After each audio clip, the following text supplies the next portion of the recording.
नमस्कार, मी डॉक्टर मच्छिंद्र बांगर, महाराष्ट्रातील आणि देशातील हवामान परिस्थिती संदर्भात ताजा अंदाज देणारे. शेतकरी मित्रांनो, एक लक्षात घ्या, या ठिकाणी पहिलं निरीक्षण म्हणजे या ठिकाणी पहिला WD आणि दुसरा WD असे दोन WD सक्रिय होण्याची शक्यता आहे.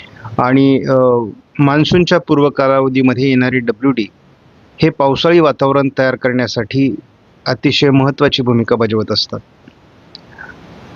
दुसरी बाब, आपल्याला या ठिकाणी जवळपास पूर्व राजस्थान, उत्तर प्रदेशचा काही भाग आणि दिल्लीच्या काही भागामध्ये पावसाचा अनुकूल ढग निर्माण होताना दिसत आहे. केरळ, तामिळनाडू, कर्नाटकच्या सीमेवर देखील पावसाळी क्षेत्र आहे. अरबी समुद्रात असलेलं पावसाळी क्षेत्र बऱ्याच अंशाने ते आता दूरवर गेलेलं आहे. ज्यांनी या चॅनलला सबस्क्राईब केलं नसेल, दररोज व्हिडिओ बघतात, त्यांनी देखील या चॅनलला सबस्क्राईब करायचा प्रयत्न करा, की जेणेकरून तुम्हाला दररोजचं नोटिफिकेशन येईल आणि तुम्हाला नवीन अपडेट हवामानाविषयी समजेल. मान्सूनची वाटचाल बघताना आपल्याला एक गोष्ट लक्षात येते आणि ती म्हणजे भारतीय हवामान खात्याकडून 26 मेला केरळात मान्सून येण्याची जी काही प्राथमिक अंदाज व्यक्त केलेले होते ते मात्र आता या ठिकाणी चुकलेले आहेत आणि साधारण त्यामध्ये 4 दिवसाची प्लस मायनस शक्यता व्यक्त करण्यात आलेली होती. IMDच्या अंदाजानुसार आता 3 जूनपर्यंत मान्सून केरळमध्ये दाखल होऊ शकतो किंवा त्या अगोदरही दाखल होऊ शकतो, परंतु आपल्याला त्या संदर्भात थोडं पेशन्स ठेवावे लागतील. केरळमध्ये मान्सून आल्यानंतर पुढे भारतीय भूभागावर किती गतीने पुढे सरकतो, किती सशक्त पद्धतीने सरकतो, याला यावर्षी महत्त्व आहे. कारण कालच भारतीय हवामान खात्याने दिलेल्या अंदाजामध्ये 90% पाऊसमान हे भारतामध्ये जाहीर केलेलं आहे. मध्य भारतावर कोर झोनमध्ये जिथे महाराष्ट्र आहे तिथे 94% पावसाचा अंदाज दिलेला आहे. आणि हा अंदाज आपण देताना मात्र महाराष्ट्रासाठी 97% आणि भारतासाठी 95% असा अंदाज दिलेला आहे. यावर्षी आपण पहिल्यांदा 5% प्लस मायनस गृहीत धरलं आहे, परंतु यावर्षी मान्सून प्लस साईडने जाण्याची शक्यता मुळीच नाही. त्यामुळे मायनस साईडला किती झुकतोय हे मात्र बघावं लागेल. आज 30 तारखेपासून उष्णतेची लाट कमी होण्याची शक्यता आहे. भारतामधली सरासरी तापमानाकडे तापमान झुकणार आहे. भारताच्या बहुतांश राज्यांमध्ये आज पावसाची सुरुवात होण्याची शक्यता आहे. यामध्ये धुळीची वादळं देखील राजस्थानच्या बहुतांश भागात असण्याची शक्यता आहे. शिवाय गारपिटीचा अंदाज मध्य भारतामध्ये दिलेला आहे, विदर्भासहित. त्यामुळे आज विदर्भात देखील पावसासहित गारपिटीचा अंदाज भारतीय हवामान खात्याने दिला आहे. थोडा पश्चिम महाराष्ट्र, मध्य महाराष्ट्र, उत्तर महाराष्ट्रातही काही पावसाळी घटना घडू शकतात असा देखील अंदाज आहे. महाराष्ट्रातील उष्णतेचा प्रभाव कमी झाला आहे. 31 मेला भारतामध्ये कुठेही भारतीय हवामान खात्याकडून उष्णतेच्या लाटेसंदर्भात अलर्ट देण्यात आलेला नाही.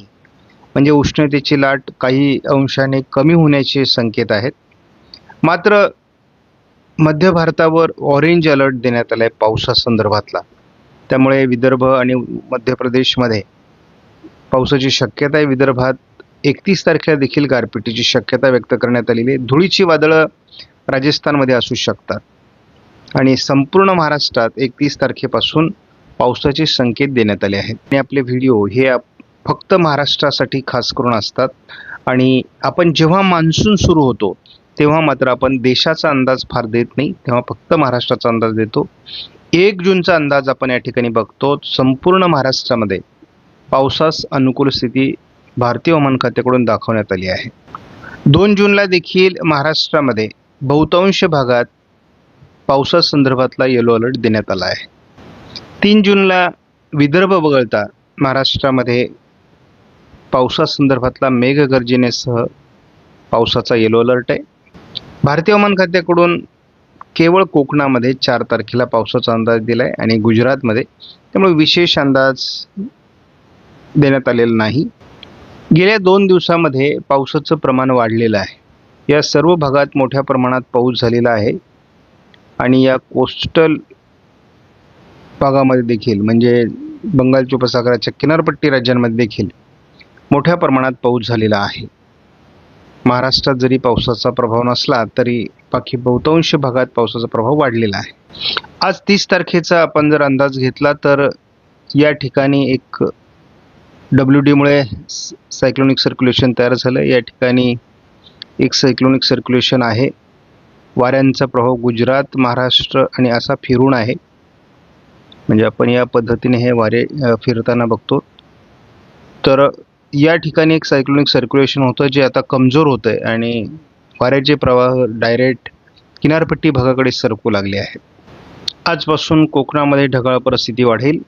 उद्या या ढगाळ परिस्थितीचं रूपांतर थोड्याफार पावसात देखील होऊ शकतं. 1 तारखेला उत्तर महाराष्ट्र, विदर्भ, कोकण असं थोडं पावसाळी वातावरणाची शक्यता वाढते. JFS मॉडेलनुसार 2 तारखेला उत्तर महाराष्ट्र, कोकण पावसाची शक्यता अधिक आहे. 3 तारखेला देखील JFS मॉडेलने आपल्याला कोकण किनारपट्टीला पाऊस सक्रिय होण्याची शक्यता व्यक्त केली आहे.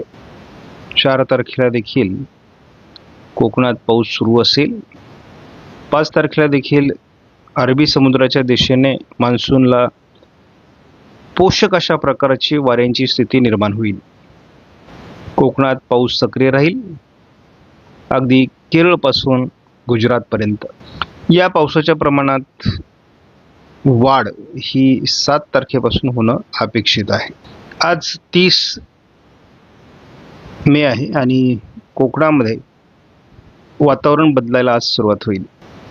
31 तारखेला दक्षिण कोकण किंवा एकूणच महाराष्ट्रामध्ये स्थानिक वातावरणाचा प्रभाव वाढायला सुरुवात होईल. 1 तारखेला ICMWF मॉडेलनुसार थोडं पश्चिम विदर्भ, उत्तर महाराष्ट्र, कोकण असं वातावरण बदलेल. स्थानिक वातावरण देखील महाराष्ट्रात बऱ्याच जिल्ह्यात तयार होऊ शकतं. 2 तारखेला महाराष्ट्रात पाऊस सक्रिय होईल, परंतु स्थानिक वातावरण असेल. प्रमाण सर्वसाधारण मध्यम स्वरूपाचा पाऊस असणारे मेघगर्जनेसह. 3 तारखेलाही पाऊस महाराष्ट्रात सक्रिय असणं अपेक्षित आहे. यामध्ये कोकण, मराठवाडा, पश्चिम महाराष्ट्र, परंतु फारसा प्रभाव त्यात अजून आलेला नाही आहे. 4 तारखेला सुद्धा फार प्रभावी वातावरण महाराष्ट्रात नाही आहे, परंतु पावसास हळूहळू सुरुवात, ढगाळ परिस्थिती, वातावरण बदलणं या गोष्टी घडणार आहेत. 5 तारखेपासून दक्षिण कोकण, पश्चिम महाराष्ट्र, विदर्भ, खास करून पूर्व विदर्भ पावसाचं प्रमाण वाढू शकतं. आणि 5 तारखेपासून केरळपासून कोकणापर्यंत किंवा गोव्यापर्यंत जी पॉवर आहे, जी ताकद आहे ती मान्सूनच्या वाऱ्यांमध्ये येण्याची शक्यता आहे. तेलंगणा, कर्नाटकच्या भागात मान्सूनच्या जोरदार सरी सक्रिय होणार आहेत. 6 तारखेला यदा कदाचित हा मान्सूनचा पाऊस देखील असू शकतो.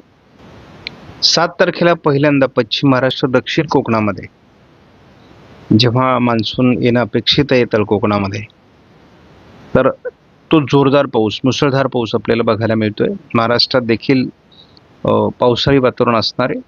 8 तारखेला मॉडेलने पावसाळी वातावरण मध्य महाराष्ट्र, मराठवाडा, पश्चिम महाराष्ट्र, संपूर्ण कोकण दाखवलं आहे. 9 तारखेला अरबी समुद्रामध्ये आपण बघतो एक प्रभावी अशा प्रकारचं वातावरण तयार होणार आहे केरळपासून. तर ही जी काही एक वादळी प्रणाली आहे, ही जर महाराष्ट्राच्या दिशेने थोडा प्रभाव टाकू शकली तर मान्सूनची महाराष्ट्रातील एंट्री सोपी होईल आणि मोठ्या चांगल्या पावसाने होईल असा अंदाज आहे.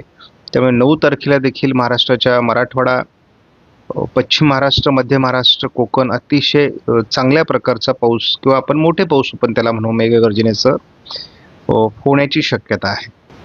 साधारण 12-13 तारखेला मेच्या अरबी समुद्रातील सिस्टम ही महाराष्ट्रावर इफेक्ट करण्याची शक्यता आहे. आपण या बाबीवर लक्ष ठेवून असू, परंतु सविस्तर अंदाज हा पुढे बघू, कारण हा अंदाज बदलत असतो. शेतकऱ्यांसाठी मी पुन्हा सूचना सांगून ठेवतो, हे वर्ष हे कसोटीचं आहे, कमी पावसाचं आहे.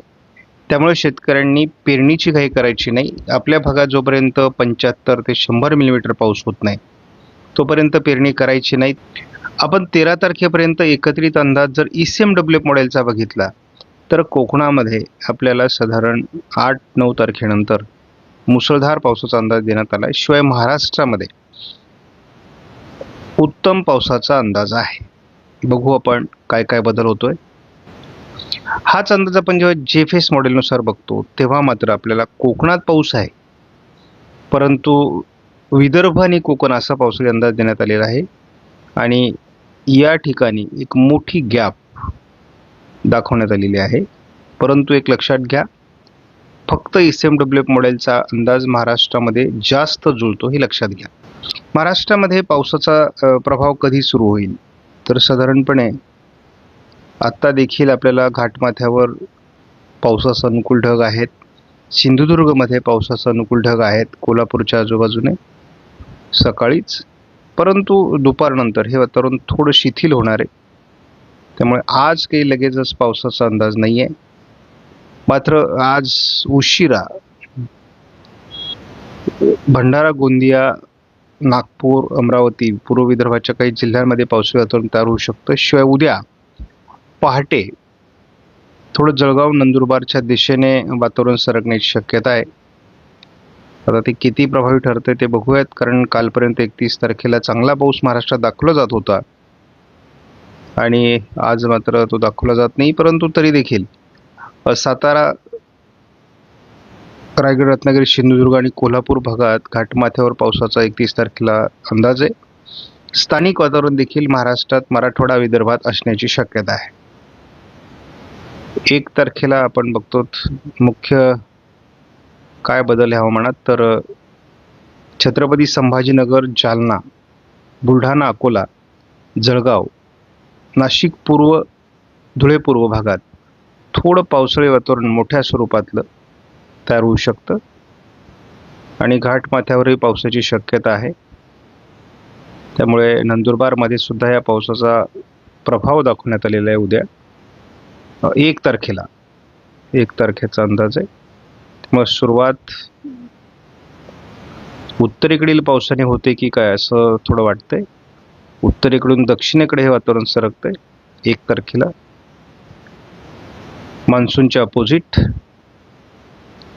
2 तारखेला आपण बघतो की घाटमाथ्यावर मान्सून वारे सक्रिय होण्यासाठीची पोषकता निर्माण होते. त्यामुळे कोकणात पावसाचं अनुकूल वातावरण तयार व्हायला सुरुवात होईल.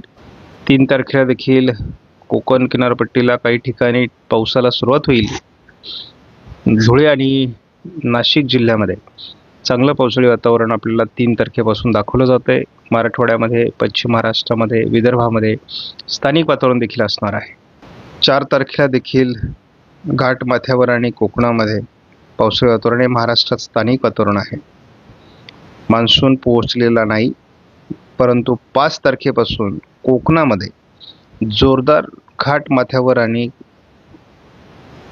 किनारपट्टी भागात, कोस्टल भागात देखील पावसाचं प्रमाण वाढायला सुरुवात होईल आणि हे मान्सूनचं पूर्वलक्षण आहे. सोलापूर, लातूर, धाराशिवच्या दक्षिणेला जोरदार पाऊस होऊ शकतो. आता 6 तारखेचा अंदाज आपल्यासाठी महत्त्वाचा आहे, कारण 6 तारखेपासून संपूर्ण घाटमाथ्यावर दक्षिण कोकणामध्ये, रायगड, रत्नागिरी, सिंधुदुर्गमध्ये, पुणे, सातारा, सांगली, कोल्हापूरमध्ये, सोलापूर, लातूर, धाराशिवमध्ये जोरदार पावसाची शक्यता दाखवण्यात येते आणि जवळपास बीड, परभणी, नांदेड, अहिल्यानगर पर्यंत याचा प्रभाव 6 तारखेलाच पडणार आहे. मान्सूनला पूरक अशा प्रकारचं वातावरण अरबी समुद्रात तयार होणार आहे आणि 7 तारखेपासून मग पुन्हा अहिल्यानगर, बीड, लातूर, धाराशिव, सोलापूर, सांगली, कोल्हापूर, रायगड, रत्नागिरी, सिंधुदुर्ग, पुणे, सातारा, कोल्हापूर या सर्व भागामध्ये अगदी नाशिकपर्यंत पावसाचं वातावरण 7 तारखेला होईल. त्यामुळे आपण फार पुढचे अंदाज बघणार नाहीत, परंतु हे वातावरण अगदी विदर्भ, मराठवाड्यामध्ये देखील जोरदार एंट्री मारणार आहे. त्यामुळे अंदाज मी यापूर्वी सांगितले, मॉडेलचे अंदाज कितीही प्रभावी असले तरी देखील ते यावर्षी 50 ते 60% जुळणार आहेत, कारण अल निनोचं वर्ष आहे. 8 तारखेला खऱ्या अर्थाने कोकणामध्ये पाऊस जोरदार पद्धतीने सक्रिय होईल. नाशिकपर्यंत संपूर्ण कोकण किनारपट्टी, अगदी पालघर, मुंबई, ठाणे, रायगड, रत्नागिरी, सिंधुदुर्ग या सर्व जिल्ह्यांमध्ये पाऊस सुरू होईल. त्यानंतर कोल्हापूर, सातारा, पुणे, अहिल्यानगर, बीड, लातूर, धाराशिव, सोलापूर या सर्व भागामध्ये मान्सूनला पोषक वातावरण असणार आहे आणि 7 ते 8, 9 तारखेपर्यंत मान्सून महाराष्ट्राकडे सरकणं अपेक्षित आहे. आपण बघतो मान्सूनला पूरक वातावरण 7, 8, 9 दाखवलं जात आहे. आणि एक महत्त्वाची बाब म्हणजे आपण 10 दिवसाचा अंदाज जून, जुलै आणि ऑगस्ट, सप्टेंबर असा चॅनलवर देण्याचा प्रयत्न करतोय. एक पहिलं कमी दाबाचं क्षेत्र 12 तारखेला किंवा 11-12 तारखेच्या दरम्यान अरबी समुद्रात सक्रिय होईल आणि ते जर यदाकदाचित महाराष्ट्रावर सरकलं तर कोकण किनारपट्टी, महाराष्ट्राच्या काही भागात मुसळधार पाऊस होईल हा अंदाज आहे. मात्र हा अंदाज दूरवरचा आहे. यात काय बदल होतो हा आपण प्रत्येक व्हिडिओमध्ये बघत चला.